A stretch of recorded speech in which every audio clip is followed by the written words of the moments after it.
you wearing a soccer jersey? Yeah, I'm wearing the national Holland team soccer jersey. Represent. Represent orange, motherfuckers. You know, I'm not a soccer guy. I'm not really like full on. Like I watch like highlights and stuff, and I know some of the teams. But when it comes to World Cup, I always support Holland. It's always the team that I go for, and they're always quite consistent. It's sort of like always like a, you know, semifinals or finals or whatever, or quarterfinals if I could. So I always rep the orange. It's the same for my brother and sister as well. So you have a sister? Yeah, I do. Yeah, maybe it's because you don't like see like me in pictures of her or something. But I have you know that I have an older brother. So my older brother is 5 years older than me, and then my sister is 9 years older than me. 9 or 10. Yeah. But she's not here. She's in East Malaysia. So it's been a while since we've hung out, whatever. Although she video called my mom like 2 days ago, and she was trying to show like my mom was trying to show the dogs to her because she hasn't seen them in so long, right? Yeah. But then I kept blocking the camera of her phone with my feet, so so I was just like, yeah, we're pretty chill with each other, so it's fine. It's funny. You're like a child compared to her. Yeah, I am. That's all fun fact. My sister was the one who gave me my first name. So yeah. Let's turn this off. What was it? So in Malaysia we had idols. So like a bit like K-pop idols, except it's like local idols in Malaysia. And there's this really old Malaysian idol group, I guess, or boy band. It's probably the better appropriate term here, called KRU. But I don't remember what it stands for. Maybe it's just the name of the people or whatever. And she was a big fan of that. And one of the members in that group was called Norman. So when I was born, like my parents had this rule of making sure our names follow the orders of the letters of the alphabet. So my sister's name is Laura, and then my brother's name is Martin, so LM, and then N, and then it just so happens one of the members in that group was Norman, so she named me Norman. So that's how I got my name. I always think it's funny because at least in movies I've seen, Norman is always like a really like geeky, yeah, I know, like character. And so I think of you every time. I'm like, it sucks. It sucks having a stereotype that's just this like it sucks having like a bullyable name. Is that even a word? Like you just want to pick on this stereotype. Like I don't know if it's a stereotype that just exemplifies weakness or nerdiness or whatever. But yeah, I grew up with that kind of thinking. Although I had to prove them wrong. So yeah, well. Yeah, I remember when I was younger, one of Hugh Hefner's girlfriends, her name was Holly. And so I would get that sometimes. Like, are you going to be a playmate? Sort of thing. But normally with my name, it just came around like Christmas stuff. So I never got picked on. Oh, okay. Yeah, that's definitely a lot safer. You definitely were not. I can't think of a character in a movie named Holly and then there's just bad shit happening. I cannot think of one. I also just realized I don't think I even know a character named Holly in a movie. That's probably something that we should talk about another time. Should we talk about it? Names? No. I mean, no, not specifically names. I mean, we could. That's one. But then like movies, like Japanese movies. Oh yeah. Yeah. I didn't think that to get think into about that. my heartthrobs. Yeah. I Or just watched not too long ago during like lockdown. I was what was called Coffee and Vanilla, I think. And I was like, woo, just swooning the whole time. wait, who's in that? I don't know what that's about. It's about, I think it was based off of like a manga. And there's this one actor I like, and I don't know if I'm thinking of his like name correctly, so I'm not gonna say it. But he's just like beautiful. And so that's part of it. But basically him in this like it's like a romance thing. And because it's like based off of a fucking manga, it just has those like little moments that are like common in things like K-dramas and J-dramas and stuff, where it's just like these little interactions that like aren't necessarily sexual, but like they're sexual. And then you're just like feeling the tension, like, ah. Like, I think there's this one part, this is probably sexual, but there's this one part where he's like having her like try on this dress or whatever. It's like one of your classic stories. He's like some rich like fucking CEO like guy, and she's like a student or something. And so he's having her like try on this dress, and then I think it like ties like in the back. Neither ties or it was a zipper. And then he just like with his teeth like undoes it, and I was like, ah, beautiful. That's definitely a lot more suggestive than I was like imagining that kind of show to be. I'm trying to think. It just reminded me of a memory that I forgot about since ages ago. Although I think I did bring it up in the show earlier.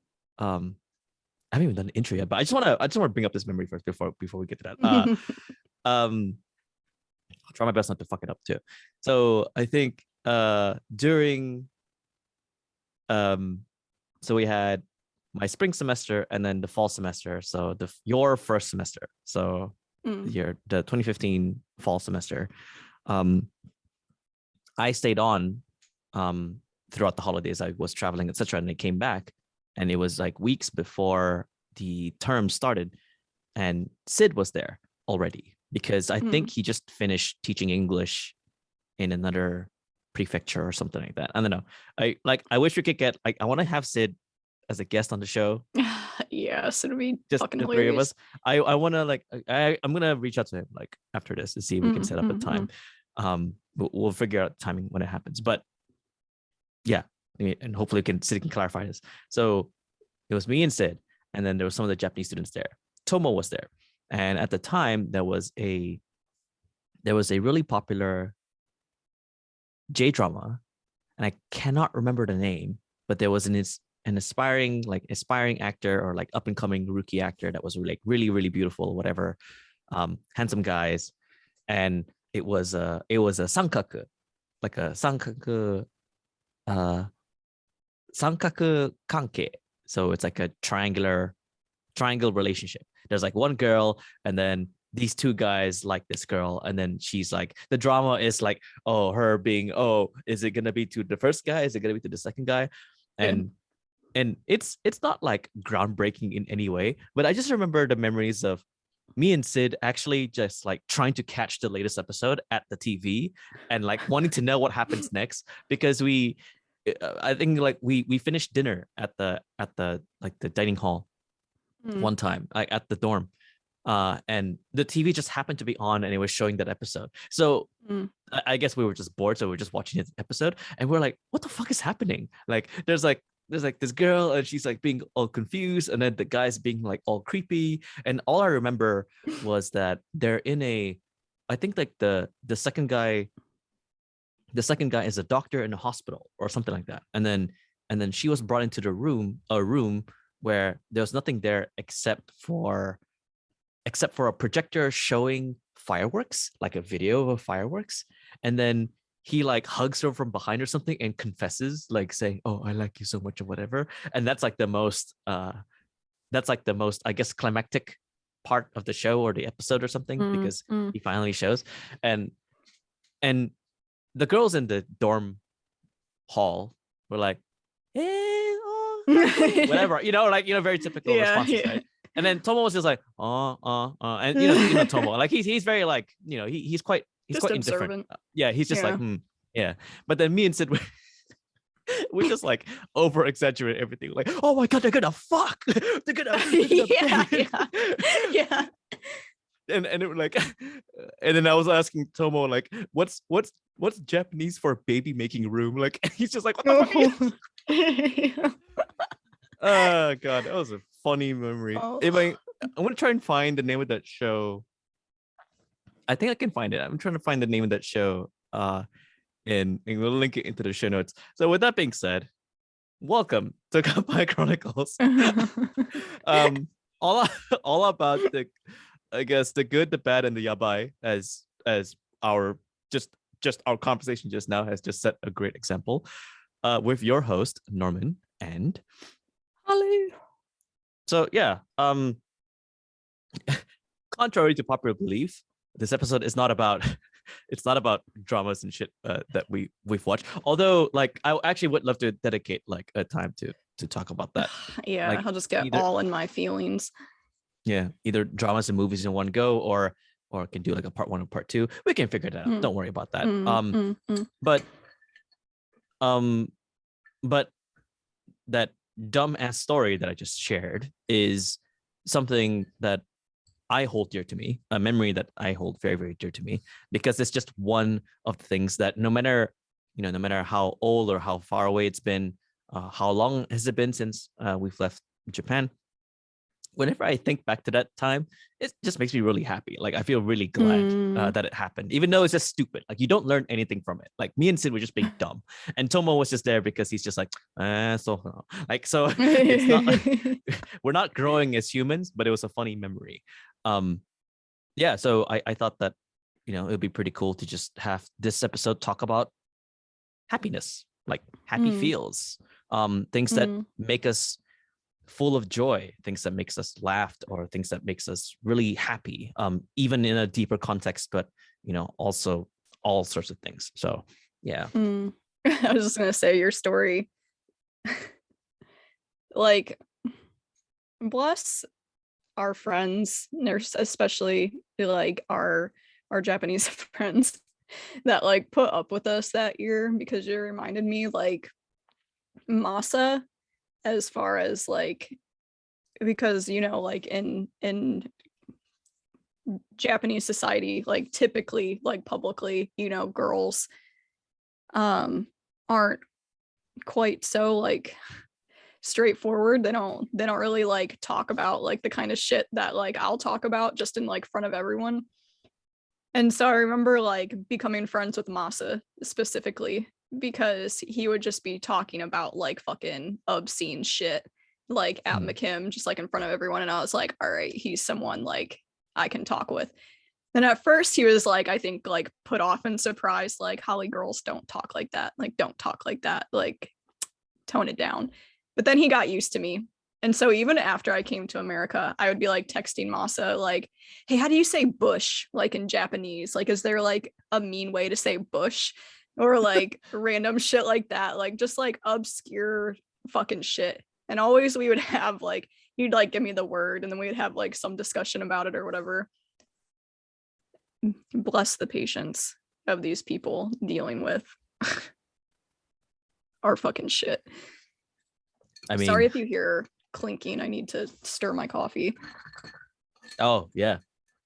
Oh right. Yeah. Speaking of a drink, yes, I have a Sapporo, which is also a drink that makes me happy. So it is actually very relevant to this episode. Therefore, I will take a sip.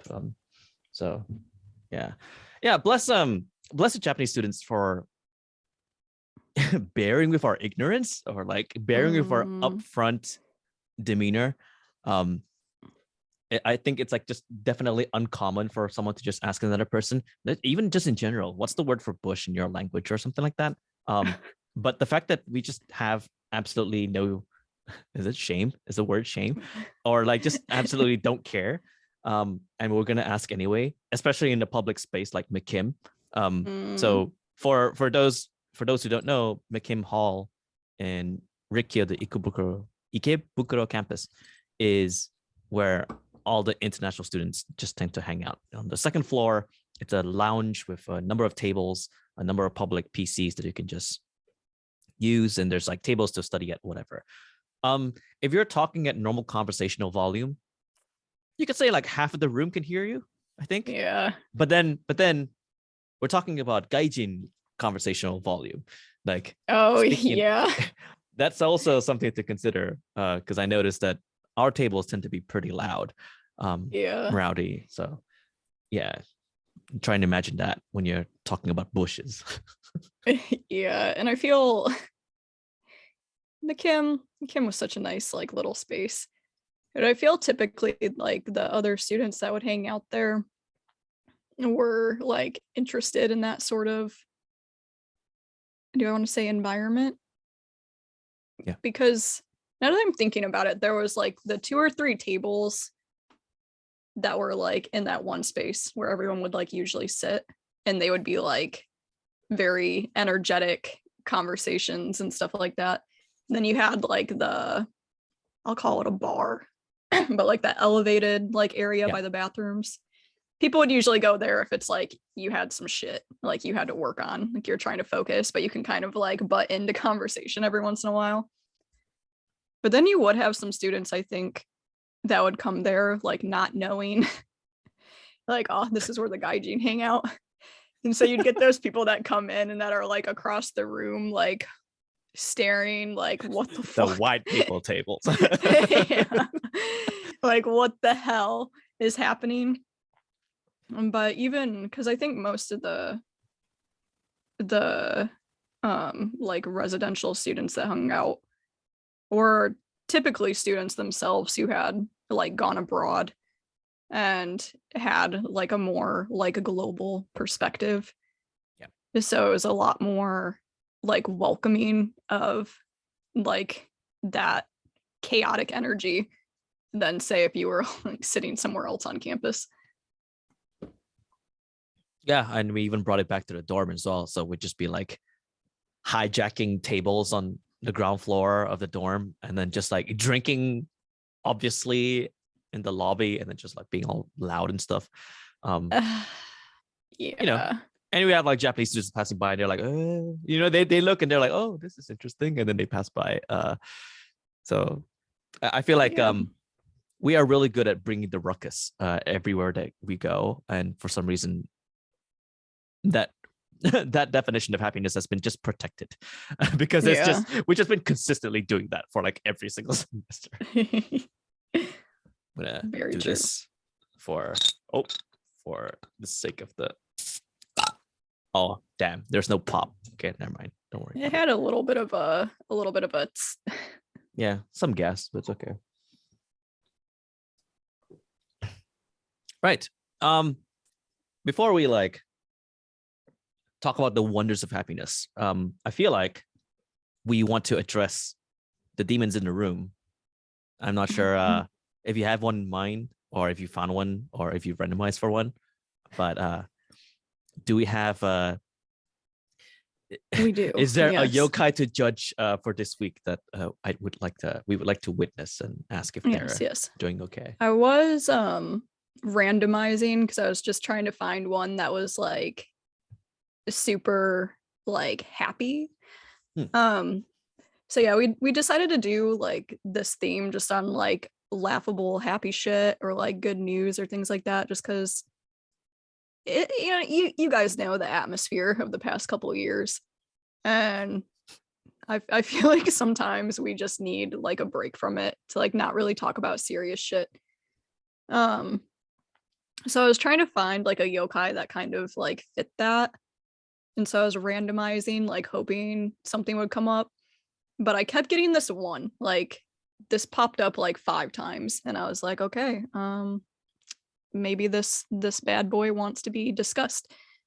So this yokai isn't he or she, I'm gonna say he because they describe it as a little boy. It's called the Chochin Kozo, which translates to Lantern Priest Boy. So he's not like particularly a scary yokai or anything. It's just more of his like origin story. Could be a little sad. But they are typically found in dark, rainy streets. And it says they look like young boys about 12 to 13, except for they have these really bright red faces. And they tend to appear in areas where violent, senseless murders took place. So in our good old yokai.com description, it says that its origin was in a particular area in Sendai. And these yokai were kind of first popping up and having sightings after a man like brutally murdered his wife, and he dumped her body in the vicinity of these like alleys and stuff. So a lot of people think that these yokai are kind of like connected to like ghost of murdered women. But they don't do anything to hurt people. Says the worst is usually they'll like startle people. And so this is the interaction, which I could definitely understand why people would get spooked. So it says that they appear on rainy nights and they carry a paper lantern and they follow people that are walking through the street. And gradually they'll start to increase their speed until they like catch up to you or like pass you. And then it says they'll turn around and just stare at you with like an eerie expression. And they won't do anything else. They'll just be staring at you. And then when you like catch up and pass them, they'll speed up again and then like to keep doing the same thing. And they'll just keep doing this like over and over again until eventually they disappear. That's fuck? all he does. So he's just like a little spirit kid pulling a prank. Yeah. It's kind of like when you're like on a train, you know, like in Japan when you're on the train and there's just like a little kid who maybe has never seen a foreigner or something and they're just kind of like staring at you. Yeah. And you're staring at them kind of like, what do I do? And then it's just awkward. And then you speed up and then they like run past you just to look at you again. Then you speed up and they run past you. This is just more like, well, it's not scary at all, I gotta say. This is more like it's just playful. Yeah, it's just playful. It's just like just a child ghost. It's just like, just doing child behaviors. I like how they're called benign yokai. Like very rarely do we find a harmless yokai at all. And I'm looking at the picture now, like I'm on the article. I gotta say, it's quite the picture, I have to say. Like, I wish I could post it on the YouTube. Yeah, on the YouTube version, maybe I could like just slap the picture on there. But it's a large, round, red head and a little boy, and they're carrying a lantern. And imagine this chasing after you at night when it's raining. I'd be spooked. Yeah, I'd be spooked. Because you're used to like a lantern being hung from a roof, right? So all of a sudden you see this red, like I'm assuming they're running from far away and then they come to you and then they stare at you, right?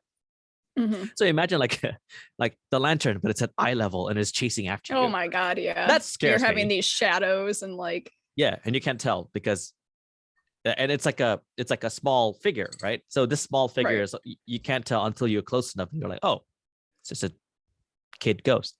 So that scares me a little bit still, but at least the only thing they do is that they just show you how they're just staring at you. But I think what scares me even more is that after you read about the origins, the fact that it comes up whilst there happened to be a murder of a man and like a man murdering a woman. And then this yokai pops up. So it's like a bystander ghost. It's like, if I see this ghost, that means a murder just happened somewhere nearby. And then this ghost is like, it's staring at me and it's like telling me, hey, where I spawned, you're quite close. So like it's staring at me like, oh my God. right? So it's not like the ghost that's scaring me. It's like the possibility of what happens after the ghost is scaring me. So yeah, that's, That would it's be like, like interesting too, like, because the way I interpreted it is like they're just there, like a murder happened, so the spirit is now just like living in this area. Never thought about like the time of that, like the time frame of that. Like, would it just pop up like for the first time, maybe like right after the murder took place? If right. you have like the possibility of stumbling upon the crime scene. And also there's the purpose of this Chojin Kozo as well. It's also pretty funny. It's called Kozo. Like it just sounds so disrespectful to the ghost. It's not like Kodomo or anything. It's just this Kozo, Yeah, right? Kozo. This like this brat. Anyway, Yeah. in the interaction section, it says, after explaining the bit where they just stare at your face after they chase after you, it says this behavior repeats for some time until eventually they disappear. So their existence or time on Earth is that after they've stared at you multiple times, after some time, they're just like, boop, they're just gone.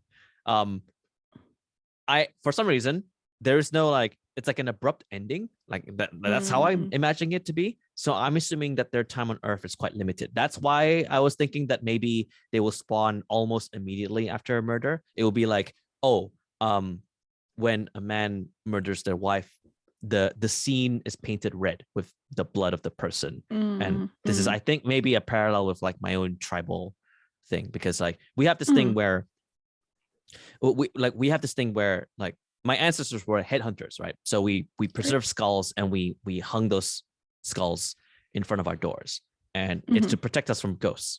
But long story short, the reason why they used to do that, not we, I nearly said we as if we still do it. What the fuck? But like the long guys, seriously, I'm not trying to like condemn myself here, but like ancestors, right? Headhunting. The reason why they do that is because they hung the skulls, they hang the skulls in front of their doors, because when you kill a man, their blood is on your hands. So the spirit of the person that you kill can smell or be attracted to their own scent from the blood that's on your hands. So to prevent your family from being haunted, you hang their skull up in front of your door so that they will see their own face in death, be scared, and then run away. So like in the tribe, like in, I guess lore is the right word, in the lore within my tribe, anything to do with murder involves attraction of spirits and ghosts in relation to blood. And since this is a red colored lantern boy, I'm assuming that it's almost immediate that this boy be like, oh shit, someone died. Oh my God, I gotta tell someone. But then they can't speak. So they're like staring at you like they're trying to like point the lantern at you, like, just a fucking look over there. It could be something like that. But yeah, well, what do you think about this? Like how would you judge this boy? Like on the tier list? Or just in general? Both, but maybe more in general, and then we'll figure it out how to tier it. I thought it was interesting that like your interpretation of it like disappearing, because I thought of it differently. Like for you, it's like its existence is gone. For me, I thought more so because it says it's like in a specific area, like maybe it's only bound to that area. So once like you've walked so far, it can't like leave. Like it has its own like territory. So it just simply can't like keep going with you. This sort of thing. Because that's a good point. I think at least in like yokai that I've like read about, I haven't read anything about them having like a certain time that they're allowed to like exist. So that would be interesting if some of them do have like a expiration date, so to speak. Or like in the West, I don't want to say it like originated here because I don't know, but we have we have shows and stuff that are kind of like ghosts and spirits and things. Like they're around because they have like unresolved like conflicts. So like after you resolve whatever your issue is, you can like pass on. So I wonder if there are like yokai that maybe have like a situation like that. Currently for one of my courses, I'm doing a project of putting together like a workshop that it's about like cultural competency words. And so I'm doing mine on like abortion miscarriages for like Japanese women in spirituality and religion and stuff. And so in like my research and things, I found stories. You have your like Mizuko, which are kind of like spirits of like aborted or stillborn or miscarried babies. And then so yeah, actually I'm like rambling, my thoughts are getting all, but I wonder, because there's a lot of things that people will do to like ease the spirits and things like that. So I wonder if there are yokai where if you like appease them, they can like move on or whatever. Like for this little yokai boy, like let's say they do spawn because someone was like murdered. It's like if you solve that case and the whoever committed the murder like you know gets justice served, like could this little boy like move on, or is he just like forever there? You actually bring up a good point. I actually never thought about that. When I read, like the sentence says, until eventually it disappears, I assumed permanently. So now that you brought up the point of like, oh, it's location based, it may be right. Like if you run away far away enough, the boy will disappear anyway, because it's the assumption here is that it's tethered to the murder scene. But then can you resolve it? Can you help it pass on? I don't know. I mean, we have like Shinto priests and they're like, blessing places, right? So we assume that there are methods to like help this boy get to what, yokai heaven? I don't know. Is there a word for it? Is there a yokai heaven? I need to search it. But like, can they pass on permanently? Is one thing. I guess I might be wrong here. Like, not that you brought it up, because yeah, just because a yokai disappears at one point in time doesn't mean they're just gone forever, because the scene is still there. So the blood is still there. The murder happened. So it's still like, it's still imprinted in that location. So like that might be enough justification for the yokai to be like, "Hey, Lamau, I'm here." So yeah, I think you got me there. That actually brought my assumed tier for this higher now. Yeah, what would you put him at? I was thinking, so initially I was thinking E, because of the, like, I think what I mentioned before, the assumption that this scene is a place for murder, so there's a chance you might encounter that for yourself. It's like an ominous sign, right? The ominous aspect of it brought it up from F to E, because if it didn't have that sign at all, I would just say this is an F. It's just a kid like just running around with a lantern, so it's okay. But then because it doesn't disappear, it's tethered and it's always there. It's like looming. If you're always passing by this point in time, I would bring it up to D, because I don't think it would be C, because it's not hurting me. I think it's D because of the implications, but I don't know about anything less or more. So yeah, I don't know what you think there. Yeah, I could say like a low D or even an E.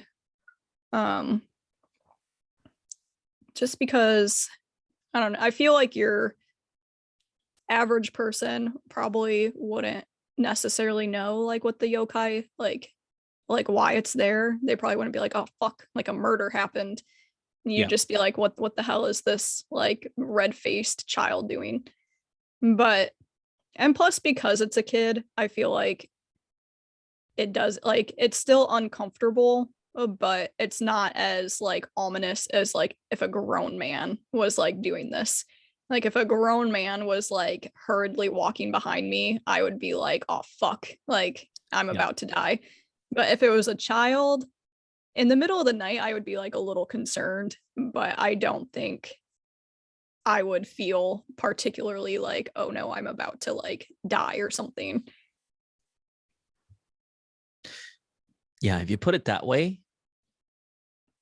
I would be comfortable with an E. Because in the end, or like what you get out of it in the end is to be particularly concerned.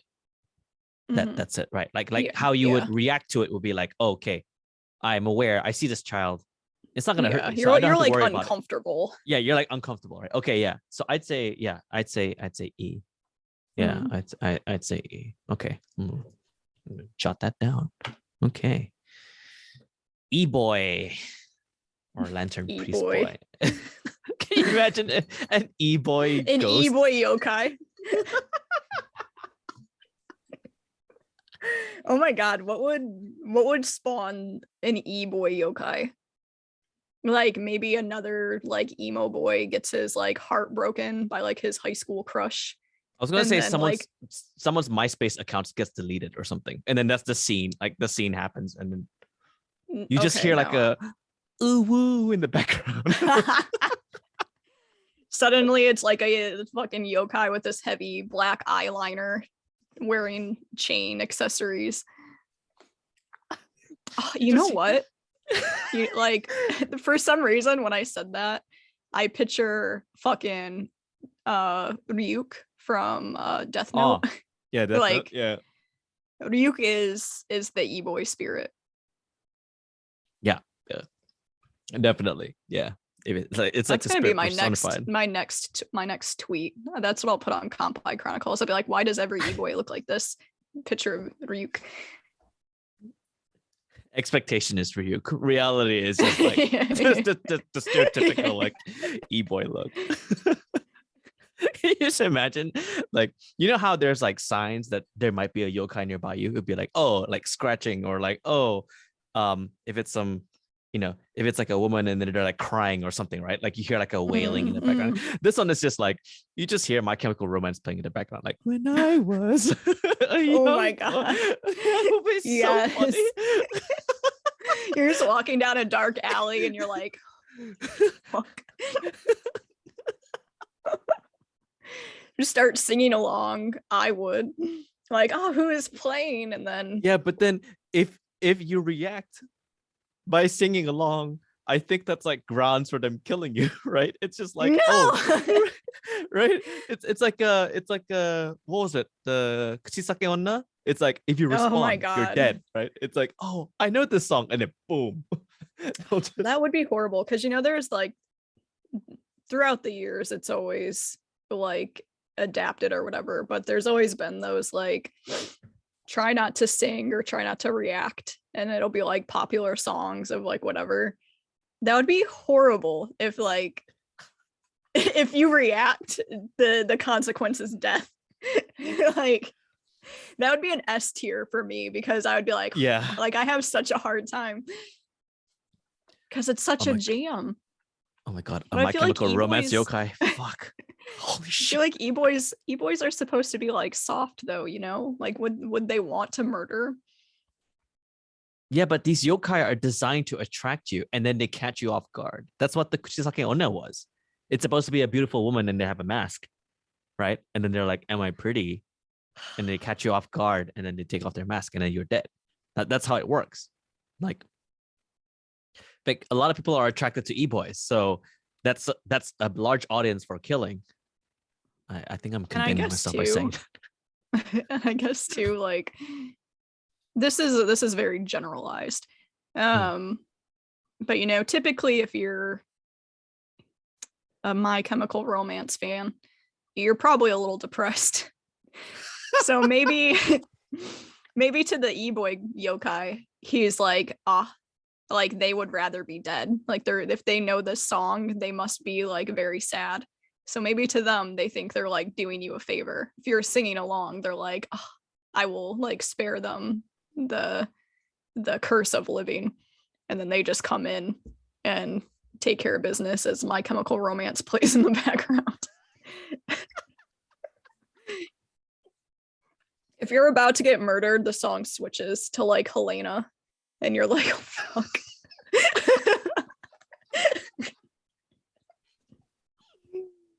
Oh no! Oh no! No, mid murder is I'm not okay. You just hear like the riff in the beginning. And you're like, oh fuck. Oh no, not this song. I wish I was good at animation and stuff. I would like make like an animated scene of like the eboy yokai like chasing someone down to this song.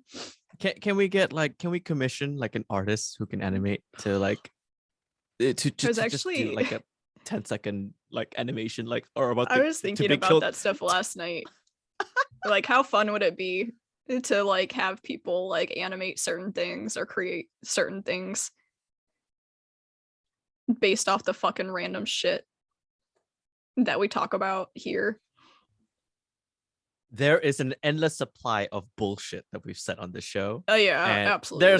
There's like 100 things that could have like done, and this is like definitely one of them. Like, I would love an animation of someone, like, if you're listening to this, if you know an animator, please let us know. Like, I'm gonna be very serious. Like maybe we could, like, we will commission, right? Like properly commission, and like, you know, figure it out, like how to work things. But I would love to see like an animation of like a My Chemical Romance like yokai. Probably the yokai would just be called Helena. I don't know, right? But like, oh yeah. You're expecting like a beautiful girl, and it's just this beautiful eboy. The goth guys, or the like boys looking for like a goth girlfriend, like they think like, oh, I'm gonna summon Helena, and it's just an eboy coming to like kill them. Oh my god. I'm gonna be thinking about this for a while. Shit. I'm probably gonna listen to them after this recording. I know, I was just thinking, I'm like, is today a My Chemical Romance day? Yeah, it's been a while, because you have to hit that high G in Welcome to the Black Parade. So high G or high D? I forgot. High G. It should be high G. Might as well. Riding on that energy, My Chemical Romance honestly makes me very, very happy, because it brings me back to a time when I'm just like so clueless about the world, and I'm just enjoying music. It's not about like how emo or whatever it is. It's just like, oh, it's music. It's good music. I'm enjoying it. I'm having a lot of fun. And since this episode is about happiness, I thought it would be pretty cool to do a walk down memory lane on a number of things that makes us happy. So one way to start this off is, when you think of happiness as a child, a teenager, and an adult, what comes to your mind immediately? Let me filter through my trauma. Jesus. Yeah. I don't think that's happy at all. Oh my god. I was just like, damn, maybe I'm not the person to talk to about happiness. No, I think as a kid, I think the first thing that I think of is I have a particular memory with like my older sister. We were very like imaginative, and so we would create kind of our own like worlds. Like anything that we did, we would put like a twist on it. Like if we were having to do the dishes, we were having to clean our room, we would make up some story. Like whether like, oh, we're orphans and we are washing dishes to like get food or whatever. And well, to us it was fun. Like it sounds like, you know, but it made things like fun and enjoyable. And we spent a lot of time like outside, playing outside, and we would come up with just really like magical stories. So I think one of my like happiest like memories is one place where we lived, there was like this field and it was like kind of unkept at the time. So it was like super tall grass. And I had to have been maybe like 5 or 6. So compared to like little us, she would have been 8 or 9. Um, the grass was way taller than we were. And so we would go out and we would find probably where deer were. They would make like nests. So you'd have a space in the grass that was kind of like a little like crop circle looking thing. Okay. And we would find them and we would just play there all day. We would go and like pick flowers from like random places. We actually got in trouble because we would pick flowers from like people's gardens. But at the time we didn't like know better. We thought like you could just pick the flowers that you would find like out and about. So we gathered like a bunch of flowers and we made like just a big flower like nest and stuff. And I feel like Courtney, my older sister's name is Courtney, she was trying to make us like flower crowns and stuff like that. So I think that is like a really pleasant memory that I get when I think of like in my childhood, just being able to have the imagination to create such like whimsical little things and just have fun like with my older sister. Yeah, I think I had some parallels with that because I was doing similar things. Not stealing flowers from other people's gardens, no. But like I guess reveling in our imaginations is probably a better way of putting it. I when in my childhood we used to live in Miri, so that's a city in Borneo Island. And we had a lot of toys, just like you have like those army men. So like you have a big bucket full of army men. And we would like make like parachutes for them and throw them off of rooftops, or make paper airplanes, put the army men in the paper airplane and throw them through fire to see if they survive. It's just like crazy ass action scenes my brother would make, because we were really, really, like when we were young, we were really, really influenced by just a whole bunch of things that we just witnessed growing up. But it's not like witnessed firsthand or anything. It's more like, oh, we have this books on planes, or like books on World War II, or like games, or or fantasy stuff, and we want to relive that throughout our childhood. So all of a sudden, when we are thinking about what to do for the day, it's a lot of like playing out, out in the garden, playing outside, and then thinking, okay, what can I do? Like, what kind of adventure can I do today? It's like, that's pretty much the question every single time. It's like, oh, can I like, it's a bit like that SpongeBob episode. It's like, oh, can I like imagine the imagination box where you're just like stuck in a cardboard box and you're just imagining the world? Or can I make an airplane that will survive fire? Like, can I like coat it or something so that it survives? Or can I get a lighter and aerosol and burn ants? That could be like something crazy like that, which is what we did. So it's a whole bunch of, yeah, but we were kids. We didn't know any better. It was a whole bunch of chasing after things and then just figuring out what happens. Yeah. Right. It's just that. It's simple as that, except that when we were kids, we sort of had so much freedom in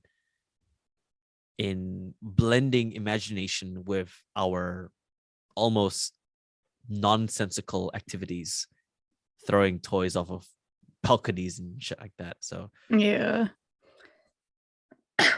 there's something really pure about happiness at that point, because I have a feeling my happiness evolved definitely from like puberty onwards. So. It's like, as a kid, it's like anything can kind of spark like happiness in a way. Like, even for me, when I'm like hanging out with my nieces and nephews and just watching like what little stuff like excites them, or like how they interact with things and stuff like that, like watching them do that makes me like feel happy. Just seeing, I don't know, like if someone gets so excited about things that you kind of don't necessarily look at the same as you grow up, then like having fun with just like anything and interacting with like the world and watching like my nieces and nephews do that, it reminds me like, oh, we need to do this like more as adults, like as well. Like just enjoy like the random little shit. Yeah, I see that with my nephew. I haven't seen him in quite a while because we've just been locked down and everything. So, but the last time that I did, we were, I think we had a dinner at the hospice center for my grandfather when he was still there, and my cousins brought, the whole family together. So that includes the nephew.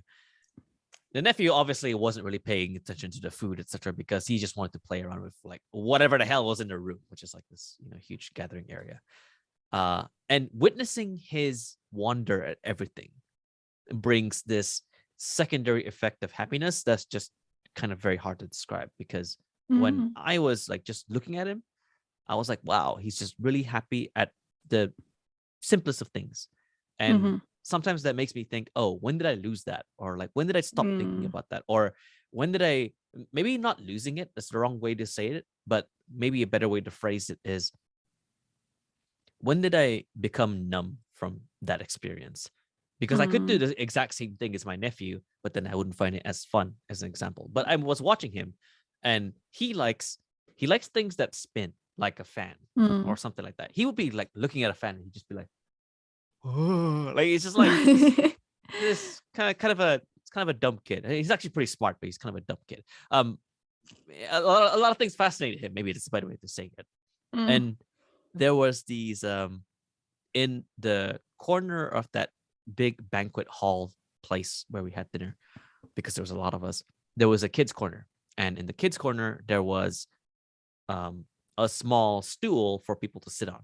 And this stool was, it's not wooden, it's like a kind of sofa kind of thing, but it's quite small.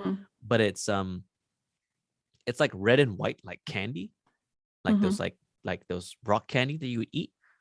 And when you spin it, like it's circular, when you spin it on its side, it looks like a wheel. And for some reason, I just thought, okay, maybe if he likes the fan, I could distract him with this pillow, this stool thing.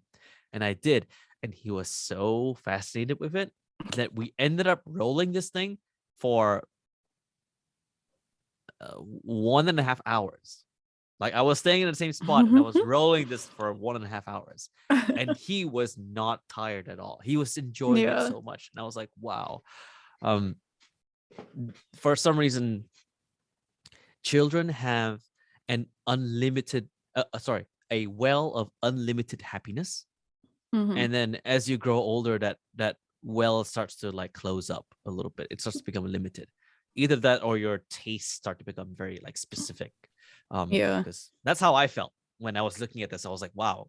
And feeling a bit comparative of a kid, I was like, wow, I wish I could be happy looking at a stool being rolling around in a room. When did I become so miserable? Fuck. When did I become an old piece of shit? It's an interesting journey to happiness, but I mostly found it in games, and then even when I was a teenager, I mostly found it in games as well.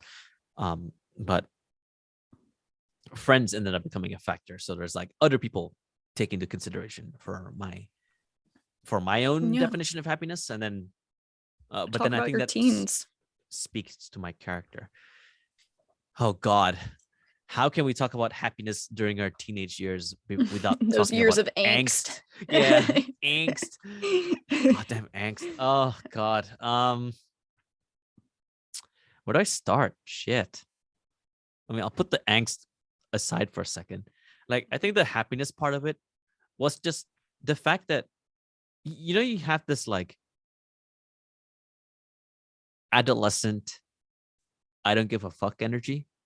Like you're just Yeah. gonna do something just because you can. Um, Yeah.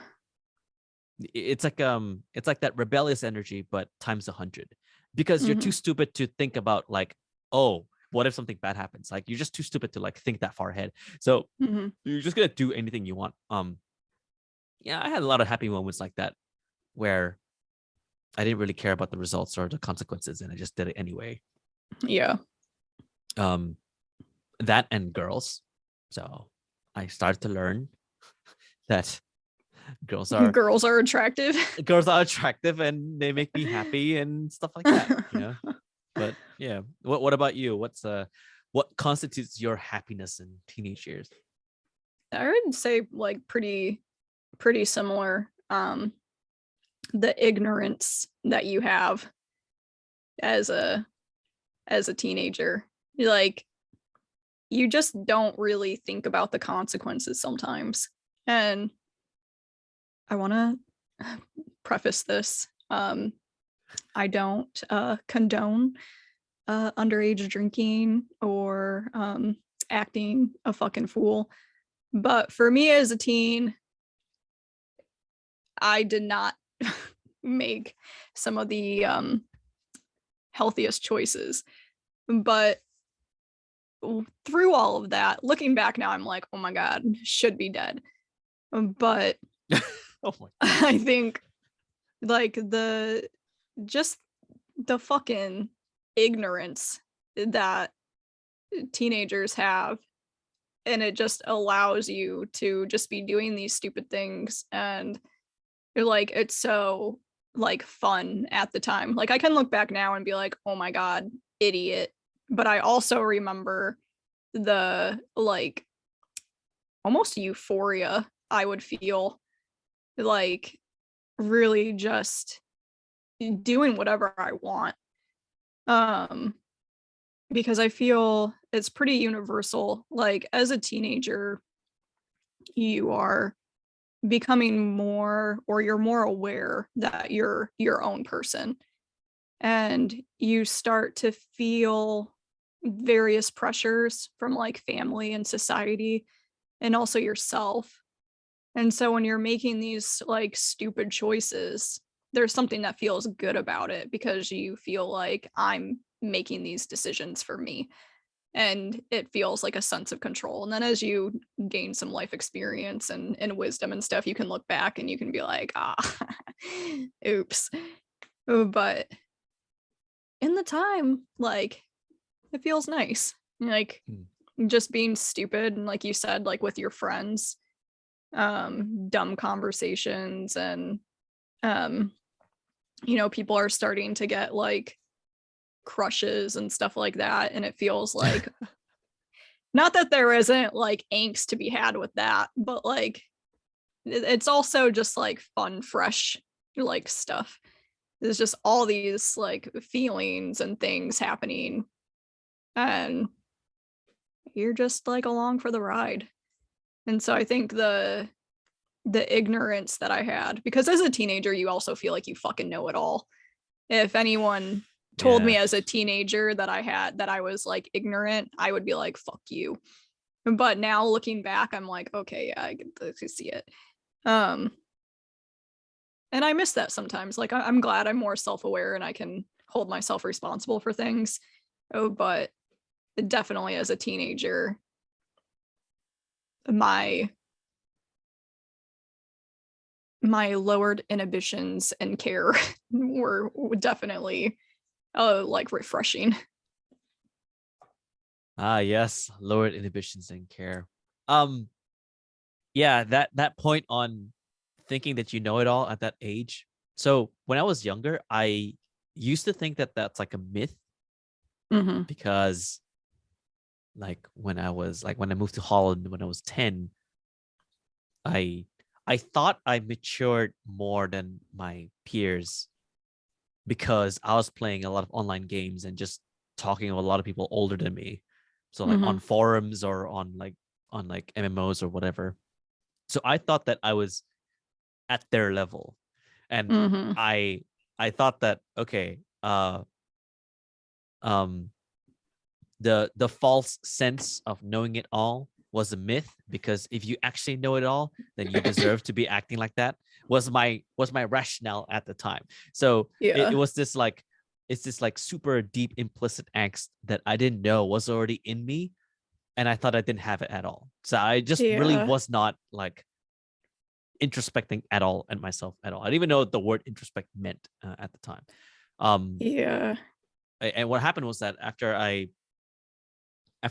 like I moved from Holland back to Malaysia and I went to boarding school here, I got my ass handed back to me in terms of my ego, because I was Mm, acting like a know-it-all, and then that ended up like backfiring, um because that, it just led to some like supposed friendships breaking down, or people are just like saying to me like you're a dick, or like you're acting like pretty, assholey. And I'm just like, why? But I know these things. It's fine, right? And I was being pretty yeah. elitist about myself, and I thought I knew it all. And there were even some seniors in my school that were like, hey, I know this feeling, and you're going through it right now, but you shouldn't be acting like this. You should treat people with more respect, etc. Like, Mm, try not to act this way. Like, be careful with your semantics, etc. And I was ignoring them, and that ended up becoming a mistake.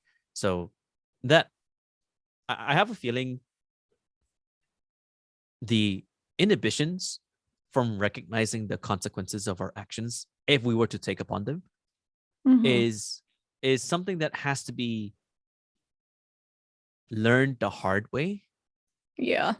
Otherwise, otherwise, learning it from, say, a book, or learning it from, say, like, you reading some like obscure article on a website or something, already sounds a little bit egotistic, assuming that you know it Yeah. all, and then even if you're not applying it, you think that you knowing it is enough to put you above somebody else's place, and that's of course like Yeah. just really unhealthy. But we didn't know any better because we were teens. Yeah. So Yeah. And I think like there are some things, because something that I always find myself reiterating both to myself and to other people if they're asking me for advice on things, is that you know yourself best. yeah, So like there are definitely things that I thought as a kid and as a teen that I still think today. Um but the difference is I think as I was growing up, and I didn't really learn this until um around, I think I got my first taste of it in like my younger 20s, and then probably my mid 20s I learned, um I more like solidified it. But when you're younger, you think that your way, as you were saying, is like the way. Like anybody else's way is kind of like wrong.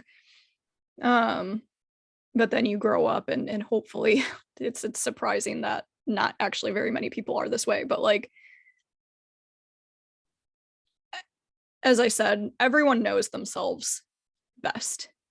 Um and also people need to be given room to learn their lessons. um I had quite a few people in my teens that were in sort of like, what's the word I want to use? Their parents are very like restrictive. Um right. very like strict and stuff like that. And I had some of that in my own way, but then as we like go off to college, I saw this a lot um with people that I met in college and then people that I knew from like high school. It's like you go into the world and suddenly you're able to do whatever the fuck you want. And if you haven't really gotten to do that as a teen, then you're just kind of like going fucking crazy like the second you get out of the house. Um whereas even though a lot of the stuff I was doing in high school was stupid, at least like when I went off to college and there was so much more access to be doing stupid stuff, um, I had a little bit more self-awareness on how to manage myself, I guess, because I had learned and seen certain things that gave me certain lessons as a teenager that I'm glad that I had when I entered college. Or in times where I've tried to like push my ideas onto other people, like you should be doing it this way because I know what's best for you. Um, that typically doesn't get like the results that you're hoping for. Mm. And I've noticed that anytime if I see someone that's going through something and I'm trying to push them to like, hey, you should do this, um, they usually kind of fight that. But when you step back and give them room to figure it out and realize things themselves, I think people are more swayed that way. Like you figure out your own shit, you self-reflect on your own actions, and hopefully you learn and you grow. It's not always the case, but Yeah, it's about like giving them that space so they can mhm, potentially grow, right? But we didn't really, mhm. you don't really learn that in high school. It's not No, no. like you're too busy dealing with your own shit, and then all of a sudden you metamorphosize into this like, oh, Mm, I'm a college student and I know everything. Almost absolute in some of your perspectives. To the point where sometimes it might be even imposing, and I've done that myself. mm, And it takes it takes a shock event to take it down a notch and be like, oh, okay, wait, I shouldn't be like this. I yeah. should be a lot more empathetic with people's situations. I shouldn't be Mhm, throwing my own experiences onto other people and then thinking it's always right. mhm. I not only should I be giving people the space to grow, I should also be giving myself the space to question myself as well, whether what Yeah, I'm doing is yeah, truly right, contextually speaking, which is right. a lot deeper. Like it requires greater emotional investment, Mhm, and also investment in terms of thinking, and we're not really trained for that. Especially when you're in a situation where you just have what do you call it, unbridled freedom, like yeah, college or uni. Like anyone who is given some money and a semester to deal with shit will just go crazy if you're not yeah. trained for restraint. I did that. I went pretty fucking ape shit when I was in uni. Not like it, not even like Rikkyo included, because we can totally go into that. But like from high school, because I left high school in a very, to be honest, I left high school on a bad note, like almost like suicidal note. Like I even had like the Mm, letters and everything. But then I quit high school early, and then I went to foundation year in uni in Australia, and so then started my university life, and that's a new clean slate, so that I can mhm, redefine happiness that way, and I can, I guess, soul search without anything holding me back. One thing interesting was that in a completely new city, in a completely new place, a new culture, a completely new school with almost no one I know, you can subscribe to a healthier version of happiness. Like you can choose to. Um, you can choose to also subscribe to a more hedonistic version of happiness, where it's mm, just like drinking all around, parties, whatever. Or you can subscribe to a more calmer, mindful version of happiness. And I think that's when the scales can tip, and you'll find more people on one side than the other. So yeah. yeah. For me, I think I learned, and I didn't know this at the time. I can't remember. I think it took me a couple years to actually know like what was going on. But when I went off to university, I had thought it's kind of like when you think like going somewhere else is going to solve all your problems. So for me, I had always thought, once I get out of my house that I grew up in, I like everything will be fine. I will Yeah. be happy and da da da da da. And then when I went off to university and I was like, why do I still feel so bad? Like it was very confusing. And then as you again, like you grow up and for me, I started like going to like therapy and stuff like that. And I don't know, you learn all these things about like yourself and I forgot where I'm trying to go with this. But again, like you just learn more about like life. Cause you know, you're Yeah. still honestly just a kid, like when you go off to school, when you go off to university or you go and get your first job or whatever, like 17, 18, like in perspective, like you're still a kid. And you know, you think you know it all. I thought I knew exactly how things were gonna go when I left, and you feel good and you feel proud with that, and then suddenly it hits you like, oh fuck, and what am I doing? And you know, you learn your lessons and you grow in it, and more or less is okay. That's just life. There's this weird, or no, sorry, not weird, not the right word. Common rationale of, if I'm not here and I'm somewhere else, I will finally be happy, or like I will Mhm. finally be better. But these feelings are more or less internalized. They're carried on with you, and you assume that an external environment will compel you to, for that will compel that feeling to go away. We don't really learn that until we realize the inevitable result of that not ever happening. Even if we go from high Mhm. school to uni, we're like, oh, once I'm in uni, I'll be happier, right? And then we're thinking, oh, that's it, Mhm. right? That's the solution, right? But Right. we realize, okay, it's not that easy. It's not that fucking easy Yeah. to acquire a deeper sense of self, because that's just step one. Like step one is recognize the conflict, etc. Like I felt that actually, because after I was done in high school here, I thought like, if I'm finally out of this school, I will be happy if I'm Mhm. elsewhere in Australia. And when I came to Australia, yes, there was the culture shock. Yes, there is the time to get used to this environment. And then I was finally happy. But I wouldn't say I was happy. I think I was more relieved, not exactly Mm. happy. There was like some parts that I had to like resolve myself, but that didn't lead to happiness. I actually remember when I started being happy when I was in uni. um Mm.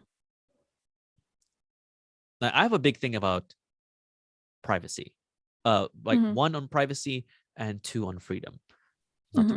Not to be very American here, but like two on freedom. But like when I say freedom, I mean freedom to pursue different forms of expression. So Mhm. like it was in high school that I learned about like dance, even though it was like through K-pop and whatever. But like Mhm. I realized that, oh, dancing is fun. Um, and it was in high school that I learned like, oh, playing guitar is in a band is really fun, and etc. etc. etc. In uni, because I had a clean slate, I had the freedom to pursue this on a more intensive level. I didn't have to, but I desired that, and no one's going to stop me from that. So the freedom of being able to do this without being restricted, all of a sudden, I felt a lot happier, because chasing after these things was proof of my freedom, and Mm. therefore I'm happy. It's like a side effect. I Mhm. realized that I shouldn't chase after happiness. I should chase after expression and freedom, because that will Mm. give me happiness. So when I came to Australia, I tried all sorts of things. I went to like you know boxing classes. I was looking at like surfing lessons. I was doing capoeira for like a year plus, and I had absolutely no background in any of them. But then I was like, hey, I want to do it. I will do it. And the freedom came in the package of being able to act on my impulses. And that felt really, really amazing to me. So I felt like Yeah. I started living properly from uni onwards, gotta say. Yeah, and I think that's like a interesting like thing to like notice is that I have found as an adult happy I don't even like when people like ask me that. I don't know how to like describe or identify with that feeling anymore. Um like I feel when you're younger, it's not really something that is necessarily like constantly on your mind. It's just something like you're just having experiences. And then as you become an adult, you start questioning a lot more like, oh, am I happy? Like, am I satisfied? And happiness, it, it sort of becomes less on like what you experience and more on like what you create for yourself. Yeah.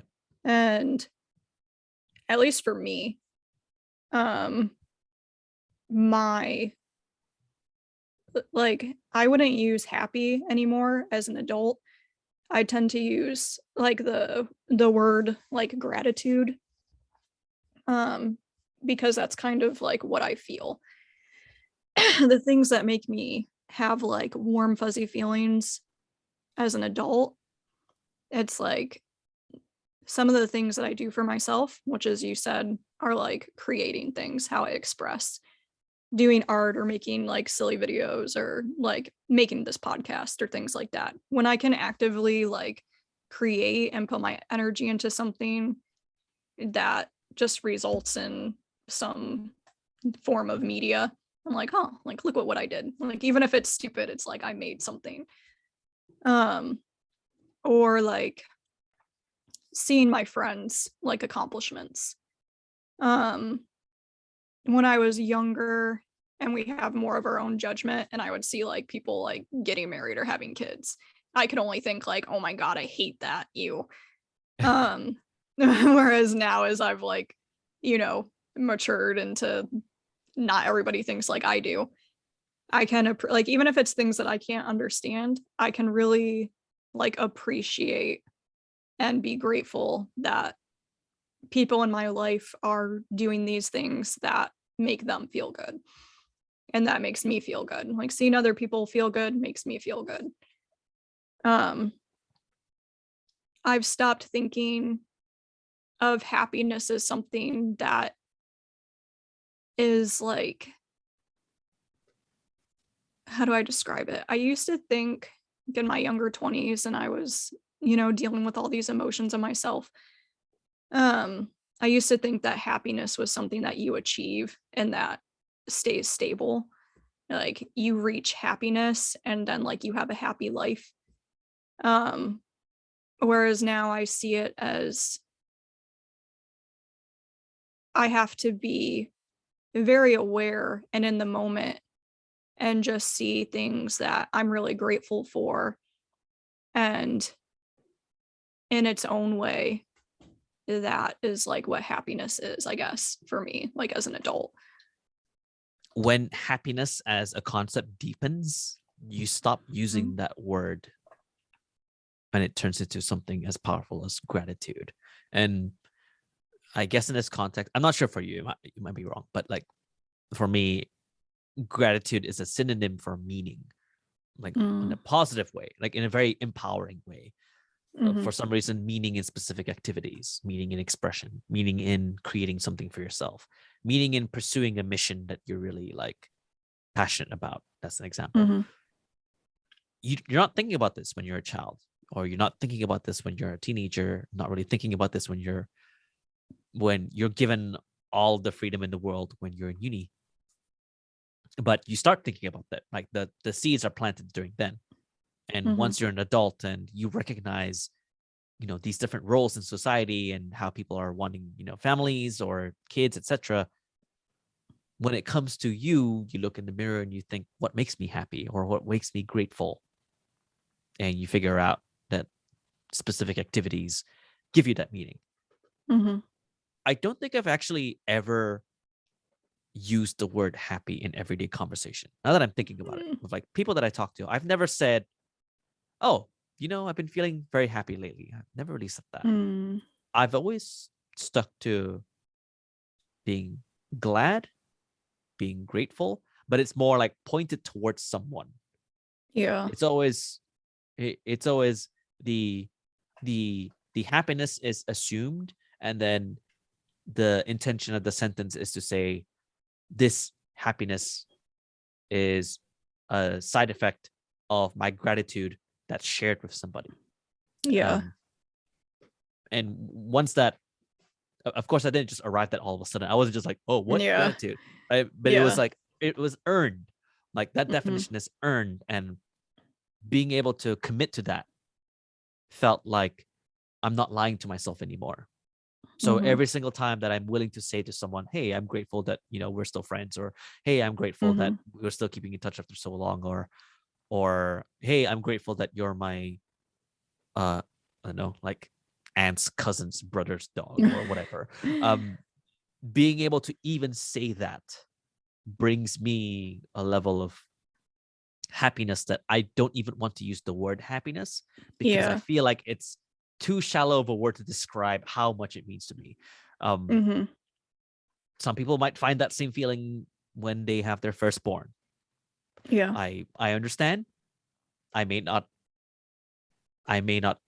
think the same, but I understand the feeling. Therefore, we can probably find a commonality in terms of, oh, okay, you find that much depth in maybe your son or daughter. Sure, I find this much depth when I'm thinking about the fictional stories I write, or like the characters I invent. That's fine. Like we will always find gratitude in our children, however that children may be, whatever shape. Yeah. It's hard to think about happiness. Like I can always bring up like a million different memories for it. For some reason, if you try to like ask me to pinpoint like the happiest moment of my life or something like that, I would actually have trouble answering that question, I think. Yeah, me too.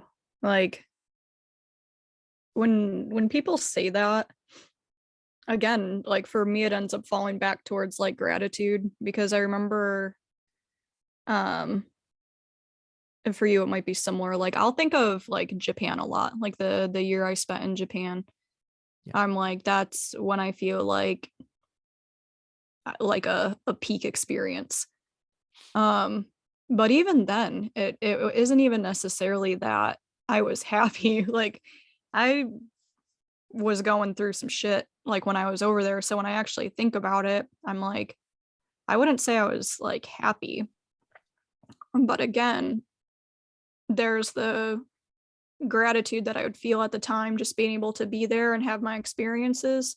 And then also in retrospect, how much that experience changed me as a person, with like the people that I met and the things that I went through. And like I grew up a lot, I guess.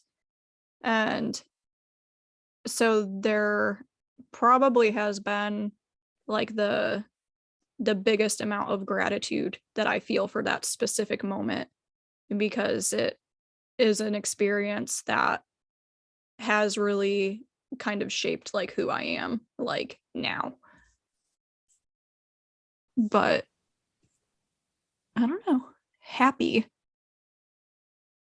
It's kind of like you were saying, like that doesn't really, like when people ask or when I hear that word, it doesn't really like resonate like much emotion from me when I think about it in terms of like my adult life. Not that like to clarify, just in case one's listening, not that I'm saying I'm just not happy as an adult. Yeah. But I feel It just like has different meaning. Yeah. It's just changed, right? It's just evolved. Maybe not as prioritized. Gratitude higher than happiness. Definitely for me, at least. I'm not sure about you. Yeah. But, the euphoria from a really beautiful moment when I'm in it doesn't mean I'm smiling or laughing, whatever, but I will still Mm-hmm. cherish it. It doesn't mean Mm-hmm. that happiness is up there at like rank number one. It's just that I feel like I now have such a healthy relationship with the concept of happiness that I don't have to prioritize it all the time. I can Mm-hmm. find greater nourishment for my soul in something else. It doesn't have to be Mm-hmm. happiness. And yeah, to what you said, I had a similar experience in Japan where yes, it was a great time, but not all of it was all fun and games or like, flowers blooming or whatever. There's a lot of stuff that happened that were definitely, Sakura petals falling. yeah, not like, yeah, not like spring youth level, like Yeah. kawaii koi or whatever shit. Mm-hmm. Or kissing at fireworks festivals or some shit. Anyway, Mm-hmm. not all of it was full of laughter and happiness. There were some parts where I just almost felt like so down during that time when I Mm-hmm. was in that moment. Mm-hmm. And looking back then, I wouldn't ever change a thing Mm-hmm. because reflecting on such experiences brought me greater direction, and I feel more happy for how I grew as a person. Yeah. As opposed to the actual impact or the memory itself, like what constitutes that memory. So Mm-hmm. that really helped. And it's nice to know that I feel that way instead of like being sad about the fact that I was sad during that time or whatever it is. Right. Right. Because that just means I just had a unhealthy relationship with my memories, and I really don't want that in the end. I was going Yeah. to say something else as well, and I completely forgot what it was. I'm not sure if it's because the beer is in my head, but oh, right, yes. Do you have a favorite positive memory during your time in Japan? Like one memory in particular that you thought, wow, today's great. Like a very blissful memory. I have a few. Hmm. I don't know if I want to talk about that on the podcast. Lol. Hang on. Let me see if there's a way I can be vague. I mean, you don't have to talk about it if you feel uncomfortable about it. I've talked about on the podcast before about like the difference between like night and day in Japan and how night has a different aura about it. So there were times when in Japan I feel like it was easier to sort of feel like you're living a double life because there was the times that I had like with everyone like from school, we'd go out and we'd spend a lot of time together. And because we all like were in the same dorm and stuff, is kind of like you have your family and the life that I would have with them. But then there were also moments where I would go out and um spend time with people that weren't of in relation to that part of my life. And those memories and moments, and maybe because they are such a rare treat for me, I find like a lot of like, I don't know, probably romanticizing them like in a sort of way. Just these little like moments that were like to myself. And then times where sometimes I was feeling like really down and you just kind of want to like hole up in your room and stuff, where I would push myself to like go out and maybe just like take pictures of stuff or film things and just walk around. And I could look around and be really like appreciative and feel good like for where I was. And I think like whether you go abroad or you go to a new city or anything like that, um when you kind of like take a moment and you look around and you're like, I'll look at what I'm doing like by myself. look at these things that I'm accomplishing for myself, by myself. And I found like a lot of strength in those moments.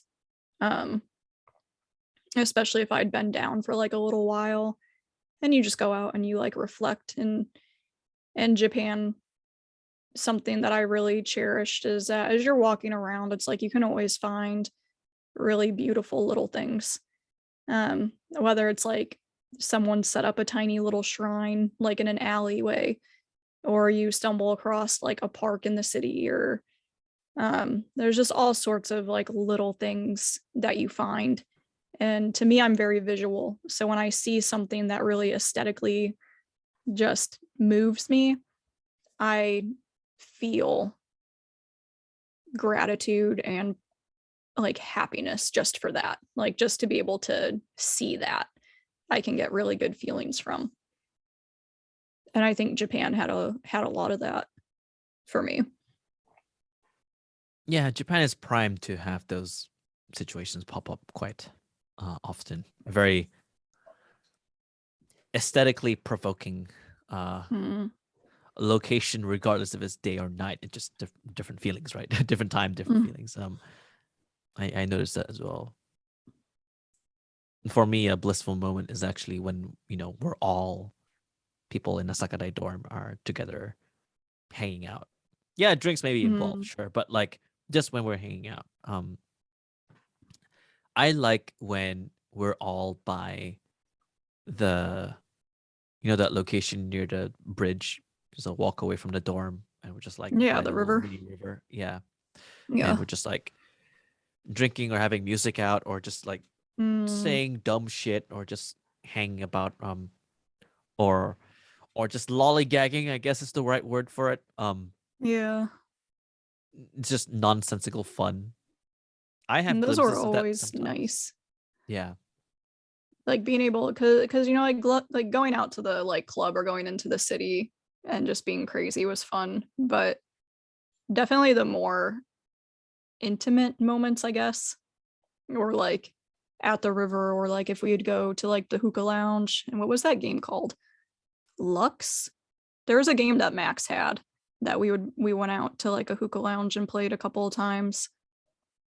Oh, And yeah, Flux. Yeah, Flux. It should be Flux, Flux. Yeah. Flux. Um, and those were nice because it's like for me, I would actually get to like sit down and like talk with people, kind of one on one.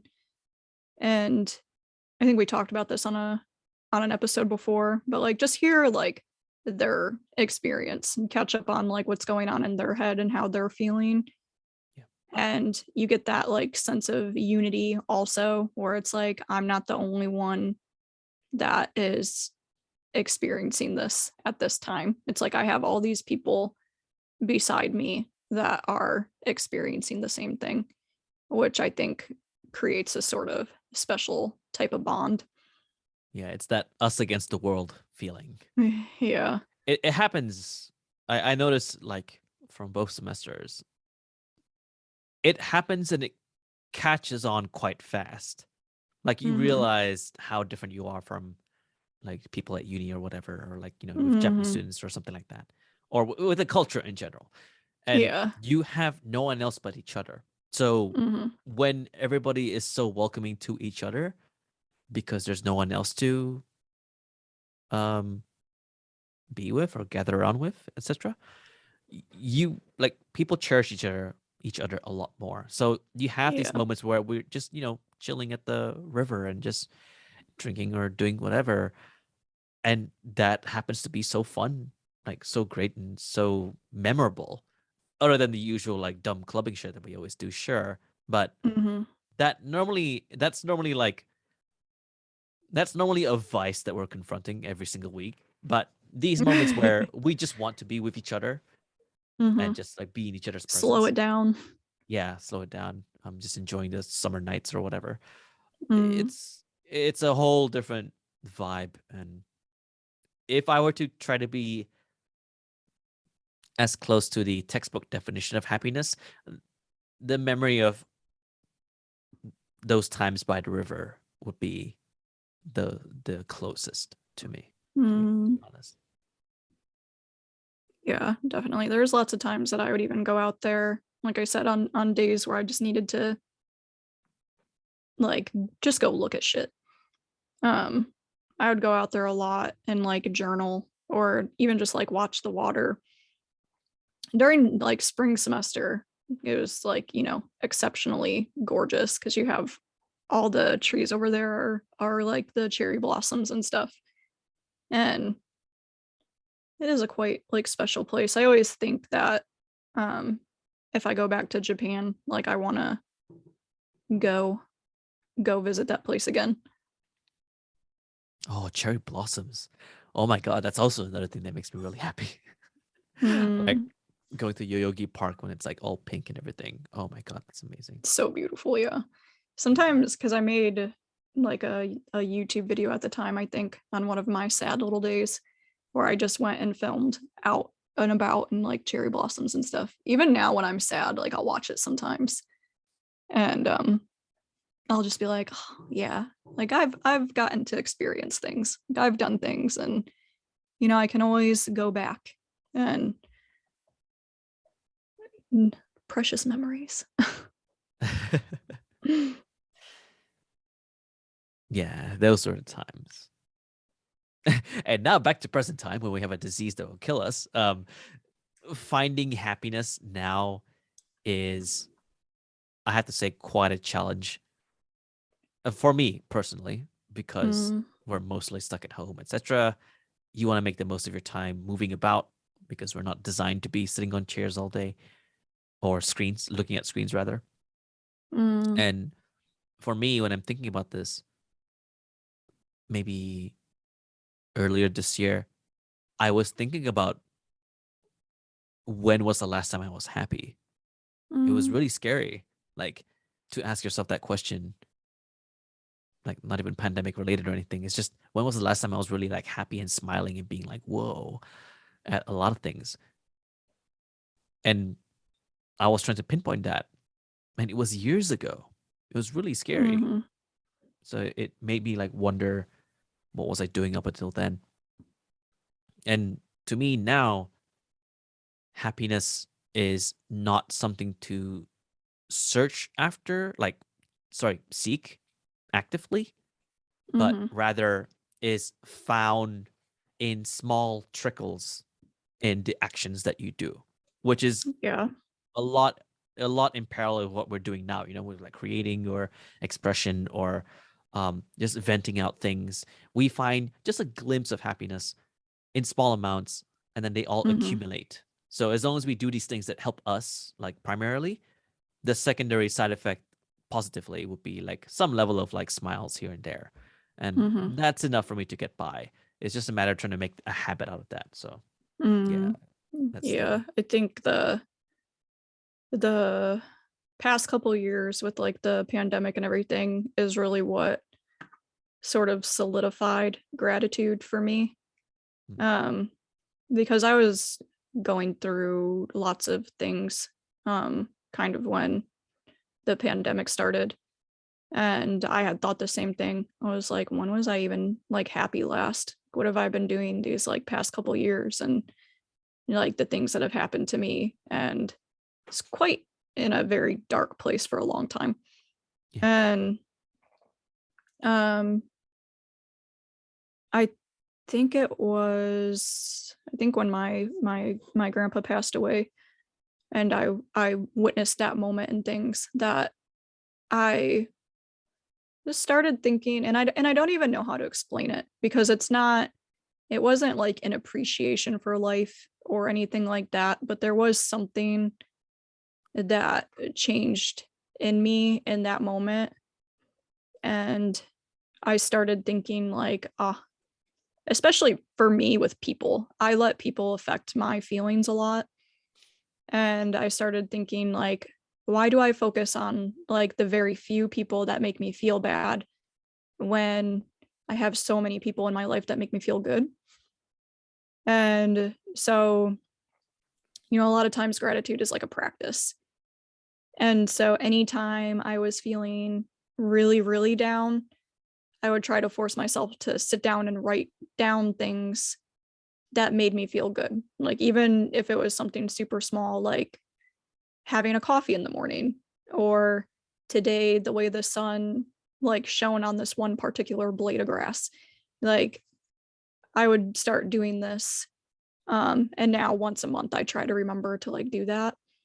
Um, and with the pandemic, I feel um in our societies, I feel like we are so busy and we are constantly keeping ourselves busy. And it really made people sit down and have to be with themselves. And Yeah. we're not very good at just being with ourselves and being with our own thoughts. In some ways, I think it was good. I think despite all the very bad things that have been happening in the world, um, having to sit down and be with myself instead of finding all different ways to distract and numb my mind. Um, I'm I'm honestly I'm grateful for that. I don't think I would have been able to work on healing certain things had I not had to be locked amongst these four walls. Um, so again, gratitude and happiness, because even the things that make me sad or angry, I can find gratitude and very positive feelings in having had experienced those things. Because I think they make me hopefully become a better person. Yeah, that's the main point of gratitude, right? Like Right, right. finding the good in everything, no matter how micro, how macro, and Mm, that feeds into your overall perspective. mhm, Most of the time when we think about perceptions, it's just for this one moment when you're doing gratitude practice. For this one moment, all of your brain is focusing on this thing that makes you happy. mhm, And even just a speck of that moment, like even just a shift in that attention, is enough to affect your whole day. Like if you start doing mhm, something, being grateful for something first thing in the morning, and then you're like, wow, that made me really, really good. And then I have the rest of the day on a positive outlook. It's mhm. almost the same as like the opposite would be someone cuts you off in traffic early in the morning, and then you're set in a bad mood for the whole day, right? It's just like that. Yeah. It's not like nothing to be grateful about that because the guy's just being a prick. But still, when you think about the opposite and you think about what compels you, what provokes you, what Mhm, inspires you, or what ignites some level of happiness within you, you think, wow, I have this energy now. Let me carry it for the whole day. And eventually, that builds the muscle that helps you with growing as a person. And I think that's like a very mhm, beautiful, beautiful process. So mhm. being able to see happiness bloom from a young age where anything can just put you into a pure wonder, Yeah. to teenage years, which are essentially you're in this rebellious phase where there's like a conflict in terms of what can actually satiate um your You're just relationship with yourself. manifesting eboy Yeah, yokai every day. yeah.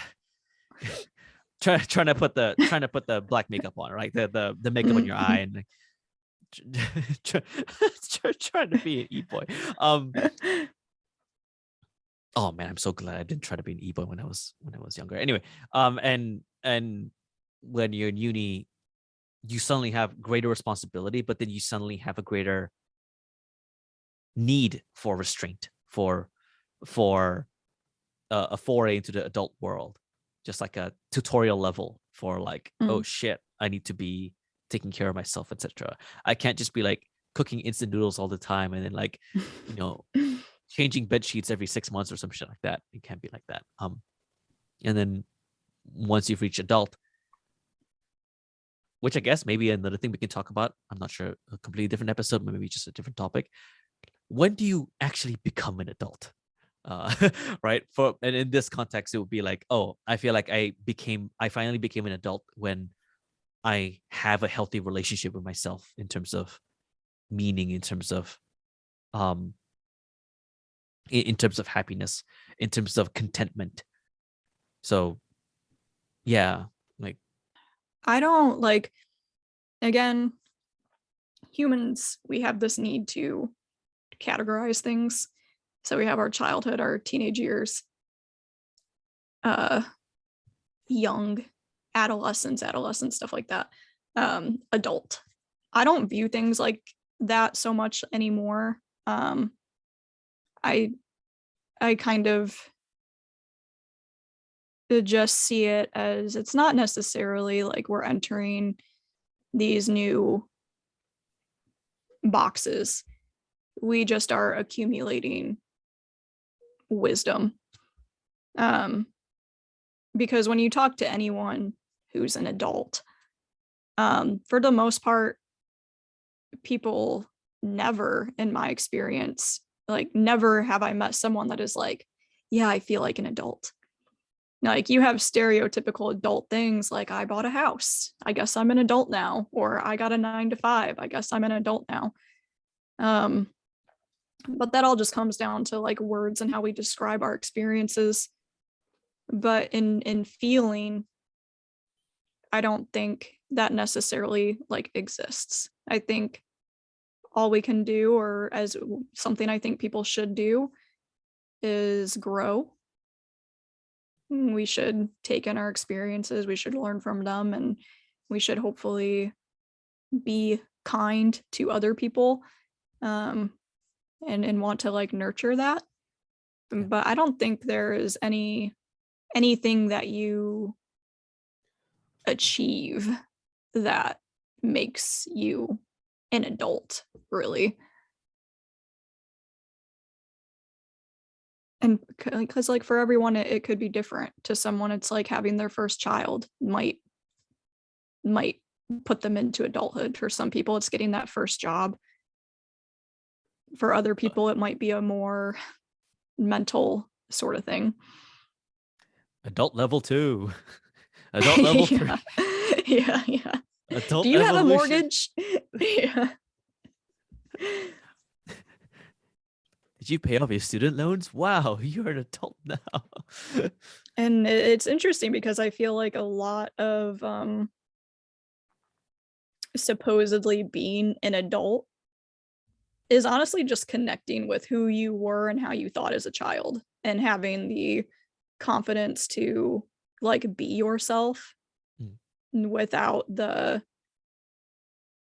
pressure to be anything else. I think when I see people, like regardless of the age, that are so unapologetic with who they are, assuming that they're not like a fucking asshole that's just going around hurting people, that's different. But someone who just totally embraces like who they are, what they love, that's when I look at people with like the utmost respect and like, oh, they've got it figured out. Like, good for them. Yeah. Are you at that stage now? Or do you think that I think right I now waver. Oh, okay. I think I still care too much what people think. And I don't know if that'll always be like a part of me. I have a lot more moments now where I think I do a little bit better at when I'm having those kind of like negative thoughts. I think I can calm myself down a little bit more.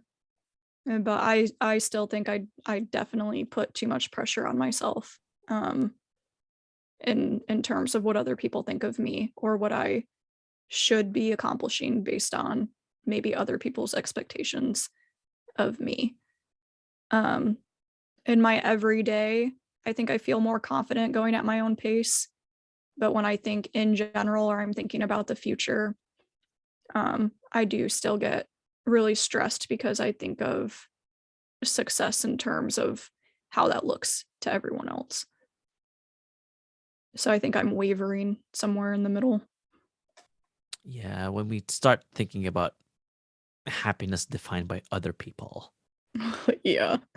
That's a very big factor in like wavering one's opinion on your own happiness. That's a big one. because I have those days as well. Like mine is more like an oscillation.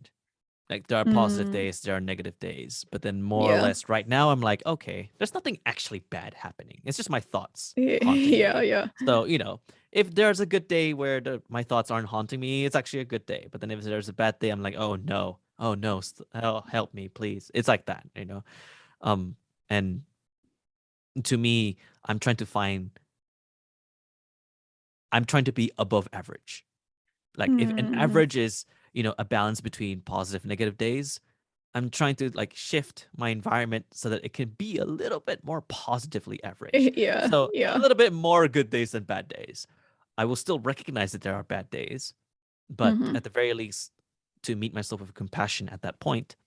And when I do have a positive day, to amplify the shit out of that so that I can attract more of that kind of energy in my life, because there is this,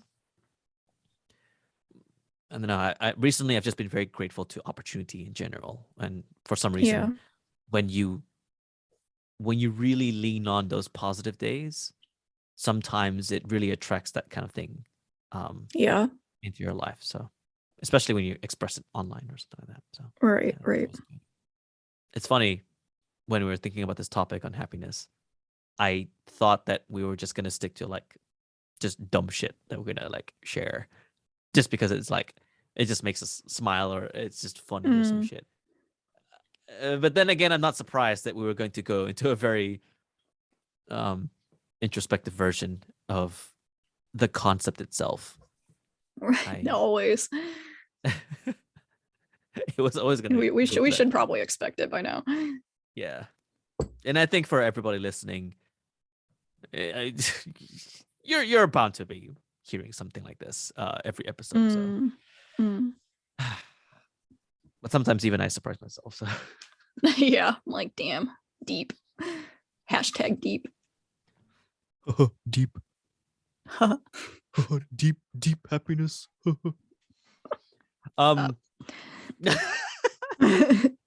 Anyway, we are coming up on time, unless you're gonna say if there's anything else you want to bring up comes to mind. No, I'm just like deep is replaying in my mind over and over. You're just hashtag deep. Okay. Yeah, balls deep. Fucking deep into happy. Fuck, I was trying to do an outro and I just lost my words. Oh, right, yeah. We are coming up on time. So if you have been listening up until now and you have any, share the positivity. Like, do you have like a happy memory? A memory or a big part or a big time period in your life where you were just so positive and energetic and enthusiastic and wild and positive energy. Share that with us, by commenting below in the YouTube version or tweeting at us or emailing us as well. If you want to be more, if it's something that you prefer to be more private, that's okay. Sure. I'm always really eager to hear like awesome shit you've done or like funny things that you've gone through. And, we can always laugh and smile about it. So have no fear. We'll be fine if you share that. No judgment zone. Of course. Kanpai Chronicles is definitely a show where we don't judge, because look at us. We've been like saying a lot of dumb shit and we're fine with sharing it out there. So remember, this is a safe space for you to be just as yabai as us. So share all you want. There's some limits. But I feel like those are obvious. Yeah, we're like 98% yabai. Yeah. On the show. Yeah. Like I gotta say, like we're quite open in general. Of course, there are some things that we shouldn't say, but that's like common sense more so. But we're like 98%, so I gotta say that. With that being said, thank you for listening to this episode of As Per Usual. Give us a rating on your favorite podcast listening app, whether it's Apple Podcasts or on Podchaser. You can always add a comment to the star rating so we can, read it out loud in the next episode or something like that. And also to subscribe to us in your favorite listening app and or to the channel on YouTube. And in case you have another topic in mind that you want us to talk about, Japan specifics, Although we didn't really talk about too much about Japan this time, I think it's okay. It's fine. Yeah. More of Japan from our perspective. Oh my god, I'm just biting my tongue. It's late, okay? I'm drinking beer at like 2 a.m. So like our perspective on Japan from a happiness point of view. But with that being said, thank you so much for listening / watching to this episode. This is your host, Norman, and Holly. Bye-bye. Bye.